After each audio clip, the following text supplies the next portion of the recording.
PTI के गिरफ्तार रहनुमा शहबाज गिल के लिए कड़ा बात। इस्लामाबाद की अदालत ने पीटीआई रहनुमा शहबाज गिल का 2 रोजा जिस्मानी रिमांड मंजूर कर लिया। अदालत ने शहबाज गिल को दोबारा 24 अगस्त को पेश करने का हुक्म दे दिया।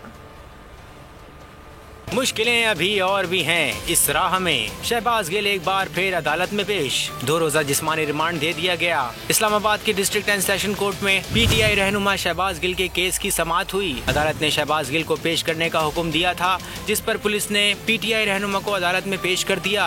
पुलिस शहबाज गिल को काले शीशों वाली गाड़ी में इस्लामाबाद के शहरी लाई। पुलिस ने शहबाज गिल के मजीद जिस्मानी रिमांड की दरख्वास्त की, जिस पर डिस्ट्रिक्ट एंड सेशन कोर्ट ने गिल का 2 रोजा जिस्मानी रिमांड मंजूर कर लिया। अदालत ने गिल को दोबारा 24 अगस्त को पेश करने का हुक्म दे दिया। मैं हूं जैस्मीन मंजूर और आप मुझे देखेंगे सिर्फ बोल पर।